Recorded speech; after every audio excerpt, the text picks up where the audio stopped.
Praise lord. అందరికీ వందనాలండి. అందరూ బాగున్నారు కదా. వాక్యంలోకి వెళ్ళే ముందు చిన్న ప్రార్థన చేసుకుంటాం. స్థుతులపైన ఆశీనుడైన దేవ, నీకు వందనములు, నీకు స్తోత్రాలు నాయన. గడిచిన కాలం అంతయు మమ్మల్ని కాచి కాపాడి సజీవ రెక్కలలో ఉంచినందుకు నీకు లెక్కలేని స్తోత్రాలు చెల్లించుకుంటున్నాం ప్రభా. మా హృదయములు మార్చు, మా మనసులు మార్చుమని ప్రభా. వినగలిగే హృదయమును, గ్రహించే మనస్సును దయచేయమని అడుగుచున్నాం ప్రభా. వినగలిగే చెవులు దయచే, గ్రహించే మనస్సును దయచేయమని అడుగుచున్నాము ప్రభా. ప్రతి ఒక్కరు హృదయములు మార్చమని అడుగుచున్నాం ప్రభా. విరిగి నలిగిన హృదయమును దయచేయమని అడుగుచున్నాం ప్రభా. ప్రతి ఒక్కరు హృదయమును తట్టమని అడుగుచున్నాను ప్రభా. ప్రతి ఒక్కరికి మారు మనసుని దయచేయమని అడుగుచున్నాను తండ్రి. ఆమేన్. ప్రసంగి 2 చూద్దామండి. ప్రసంగి 2. కానీ నిన్ను సంతోషం చేత శోధించి చూతును, నీవు మేలును అనుభవించి చూడుమని నేను నా హృదయముతో చెప్పుకుంటుని. అయితే అది వ్యర్థ ప్రయత్నం ఆయను. నవ్వుతో నీవు వెర్రిదానివనియు, సంతోషముతో నీ చేత కలుగునదేమియును నేనంటిని. నా మనస్సు ఇంకను జ్ఞానమును అనుసరించుచుండగా ఆకాశము క్రింద తాము బ్రతుకు కాలమంతయు మనుషులు ఏమి చేసి మేలును అనుభవింతురో చూడవలెనని తలంచి నా దేహమును నా ద్రాక్షారసము చేత సంతోషపరుచుకుందుననియు, మతిహీనత యొక్క సంగతి ఆత్మయు గ్రహింతుననియు నా మనసులో నేను యోచన చేసుకుంటుని. ఏమని చెప్పుచున్నాడండి ప్రసంగి? నేను మేలును అనుభవించి చూడమని నా హృదయంతో నేను అనుకుంటాను. నేను వ్యర్థమైన వాణిని వెతకుచున్నాను. అంతేగాని నా హృదయమును నేను ఏమనుకునిచున్నానంటే, మేలు చేత తృప్తి పొందుము, తరువాత బాధ చేత మేలు పొందుము అని చెప్పుచున్నాడు. అంటే మనకు సంతోషం కలిగిందనుకో ఎవరిని కూడా పట్టించుకోము. అదే బాధ కలిగిందనుకో దేవుడా అని మనము ప్రార్థన చేస్తూ ఉంటాము. అలా కాకుండా ఏమని చెప్పుచున్నాం? మేలు చేతను నవ్వు చేతను వెర్రిదు. మనం నిజమే కదండి, ఎవరైనా నవ్వారనుకో గట్టిగా ఏమంటాం? దీనికి ఏమైనా పిచ్చా ఏంటి ఇలా నవ్వేస్తుంది అని అంటూ ఉంటాం. మనం ఎవరైనా సహజమే కదా మాట్లాడటం. ఈ సొలొమోను రాజు కూడా ఏమని అంటున్నాడంటే, నీవి వెర్రిదాన మరియు సంతోషముతో నీ చేత కలుగునని. ఏంటది? నీ చెంత కలుగునదేమియు నేటిని నేను నా మనసును ఇంకను జ్ఞానమును అనుసరించి తిను. ఆకాశం క్రింద తాము బ్రతుకు కాలమంతయు మనుషులు ఏమి మేలును అనుభవించురో చూడవలేనని తలంచి నా దేహములో ఏంటది? ఈ భూమి క్రింద ఉన్నవన్నీ కూడా వ్యర్థమే అని చెప్పి ఉన్నాడు. ప్రసంగి 1వ అధ్యాయం 2వ వచనంలో, నా హృదయమును నేను ఆలోచించుకుని వీటిని సంతోషముతో నా దేహమును నేను ద్రాక్షారసముతో సంతోషించుచున్నాను. నేను ద్రాక్షారసము తాగి నేను మనుషులను మృత్తులై ఉంటున్నారు. నా దేహం అంతయు ద్రాక్షారసము చేత సంతోషపరుచుకుందునని మతిహీనత సంగతియు అంతయు గ్రహింతును. నా మనసులో నేను యోచన చేసుకుంటుని. ఏంటదండి? ద్రాక్షారసము తాగి వారు మత్తులో మునిగి ఉన్నాడు. వారి దేహం అంతయు కూడా చెడిపోచున్నది. వాళ్ళు మందు త్రాగిన వారు ఎలా ఉంటారు, ఏం మాట్లాడుతున్నారో వారికి తెలియదు. ఎలా ఉంటున్నారో కూడా వారికి ఏ మాత్రమును కూడా తెలియదు. ఏం మాట్లాడుచున్నారో కూడా ఎవరికి కూడా తెలియదు. అలాగే వీరు దేహం అంతా కూడా ఎలాగుండునో తెలియదు. ద్రాక్షారసముతో నేను అనుకున్నాను. మతిహీనత మనసులో ఆలోచించుకుంటున్నానంట.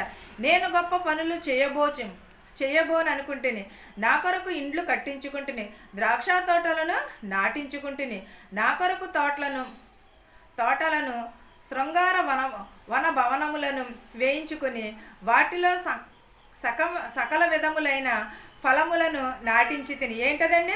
నా కొరకు నేను శృంగార వనములను నాటించుకుంటుని, ద్రాక్ష తోటలను నేను నాటించుకుంటుని, వాటిలో సకల విధములైన ఫలములను నాటించుకుంటుని, వృక్ష ఫలముల నారులను నీరు పారుటకై నేను చెరువులను త్రవ్వించుకుంటుని, పనివారిని పనికెత్తెలను సంపాదించుకుంటుని, నా ఇంట పుట్టిన దాసులను నాకుండిరి.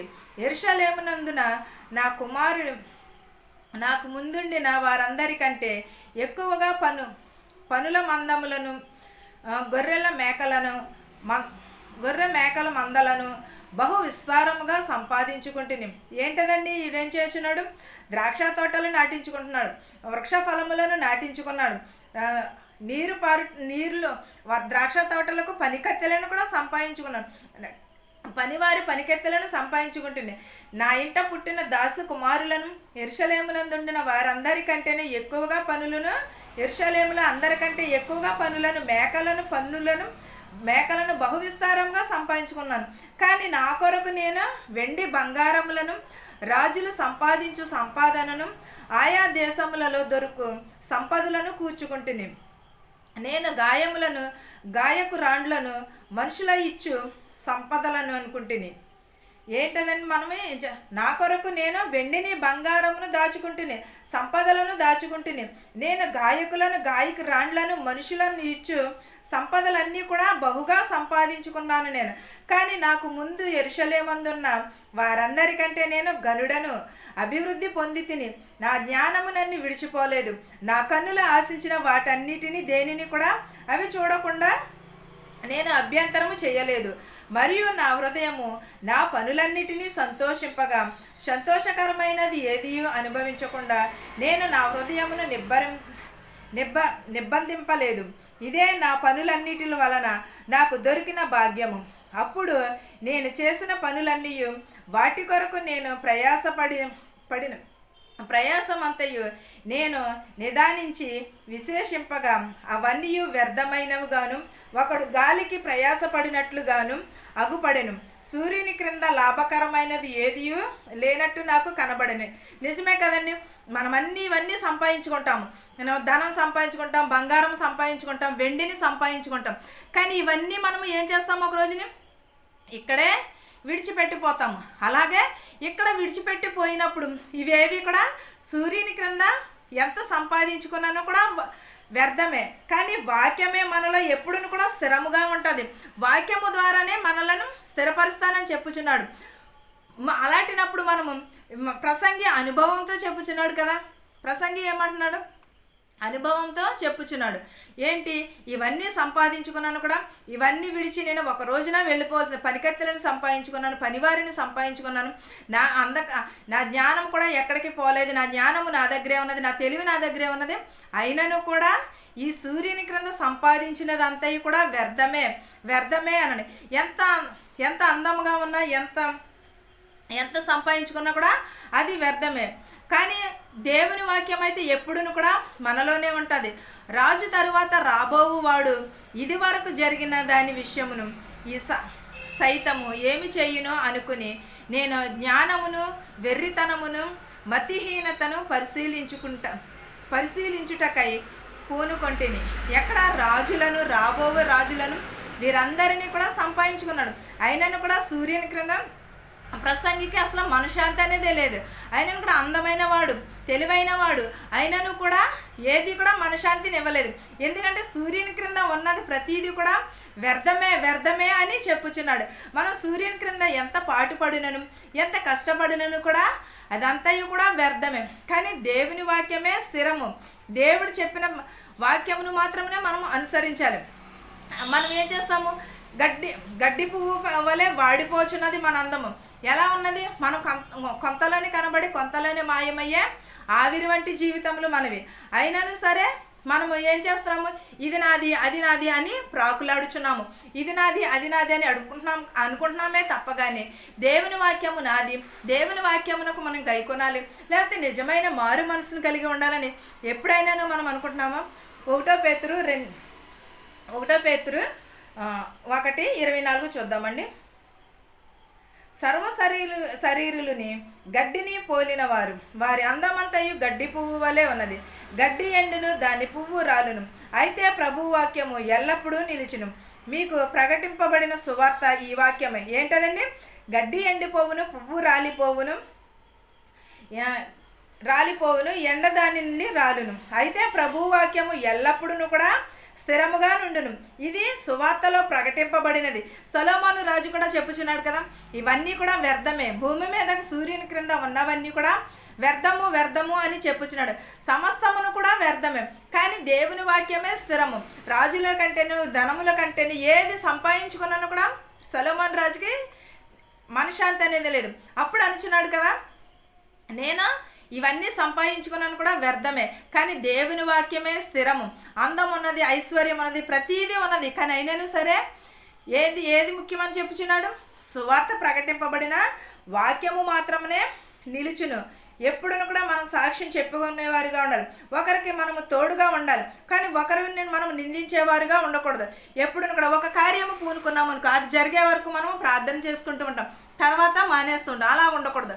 ప్రతి ఒక్కరూ కూడా వాక్యమును గైకొనాలి. స్వయంగా చెప్పుచున్నాడు కదా పేతురు, మీకు ప్రకటింపబడిన సువార్త వాక్యము ఇదే అని చెప్పుచున్నాడు. ఏది నిలిచిండును? వాక్యమే ఎల్లప్పుడూ కూడా నిలిచి ఉండునని చెప్పుచున్నాడు. అందును బట్టి అయినా సరే వాక్యమును మనము గైకొందాం. ఈ వాక్యమును మీకును మాకును మనందరికీ తోడయ్యుండును గాక. ఆమేన్.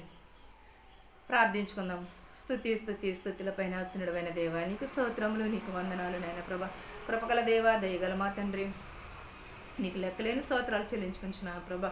గడిచిన కాలం అంతే మమ్మల్ని కాచి కాపాడి నాయన సజీవ రెక్కలలో ఉంచినందుకు నీకే స్తోత్రాలు, వందనాలు నాయన ప్రభా.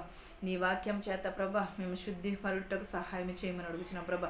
వినుచున్న వారికి, చూచుచున్న వారికి ప్రతి ఒక్కరికి మారు మనసు దయచేయమని అడుగుచున్నాం ప్రభా. ధనికులనేమి భేదాలనేమి దీవించమని అడుగుచున్నాం ప్రభా. మా శత్రువుని మిత్రులను దీవించమని అడుగుచున్నాం ప్రభా. చిన్నవారు మొదలుకుని పెద్దవారి వరకు ప్రభా దీవించమని అడుగుచున్నాం ప్రభా. యవనస్తుల్ని, యవనరాలని, బాలికలని, బాలింతలని ప్రభా, యవనస్తుల్ని దీవించమని అడుగుచున్నాం ప్రభా. వృద్ధాప్యంలో ఉన్న వారిని, నడు వయసులో ఉన్న వారిని ప్రభా, విధవరాలని దీవించమని అడుగుచున్నాం ప్రభా. విధవరాలు బిడ్డలను దీవించమని అడుగుచున్నాం ప్రభా. నాయన ప్రభ నీకు స్తోత్రము, నీకు వందనాలు నాయన ప్రభా. యాక్సిడెంట్ అయి ఉన్నారు ప్రభా, వారి గాయములను ముట్టి స్వస్థపరచమని అడుగుచున్నాం ప్రభా. లేవనెత్తమని అడుగుచున్నాము నాయన ప్రభా. నీ వాక్యం చేత ప్రభా, వాక్యం చేత స్వస్థపరచమని అడుగుచున్నాం ప్రభా. వారి నడతను శుద్ధి చేసుకునేటకు సహాయము చేయమని అడుగుచున్నాం ప్రభా. అనారోగ్యంతో బాధపడుచున్నారు ప్రభా, వారందరినీ కూడా స్వస్థపరిచి బాగు చేయమని అడుగుచున్నాను నాయన ప్రభా. దయగల మా తండ్రి, కృపగల దేవా, నీకు లెక్కలేని స్తోత్రాలు చెల్లించుకునిచున్నాను నాయన ప్రభా. నాయన నీకే స్తోత్రము, గానము చేయుచున్నాను నాయన ప్రభా. కృపగల దేవా, నీకు స్తోత్రాలు యేసయ్య. పిల్లలు లేని వారికి పిల్లలు దయచేయమని అడుగుచున్నాను ప్రభా. చంటి బిడ్డలను దీవించమని అడుగుచున్నాను ప్రభా. జ్ఞానస్థం గర్భిణీ స్త్రీలకు సిలువని కనుపు దయచేయమని అడుగుచున్నాను ప్రభా. ఎవరైతే ఏ వాహనములైతే నడుపుచున్నారో ప్రభా, వారి వాహనములను సురక్షితంగా చేర్చమని అడుగుచున్నాను ప్రభా. నేను చదువుకుంటున్న బిడ్డలు ప్రభా, వారి రాకపోకలేంది మీరు ఉండమని అడుగుచున్నాను ప్రభా. ఉద్యోగం లేని వరకు ఉద్యోగంలో దయచేయమని అడుగుచున్నాను ప్రభా. ఎవరెవరైతే ఏ చేతి పనులైతే చేస్తున్నారో ప్రభా, వారి చేతి పనులను దీవించి ఆశీర్వదించమని అడుగుచున్నాను నాయన ప్రభా. నేను పాపుల కొరకు నాయన ప్రభా ఈ లోకంలోనికి వచ్చి ఉన్నావు నాయన ప్రభా. పాపులను రక్షించుటకు ఈ లోకంలోనికి వచ్చి ఉన్నావు నాయన ప్రభా. ప్రతి ఒక్కరి హృదయమును మార్చమని అడుగుచున్నాను నాయన ప్రభా. ప్రభా, ఇంకా ఎవరినైనా మర్చిపోయి ఉంటే వారందరినీ దీవించమని అడుగుచున్నాం ప్రభా.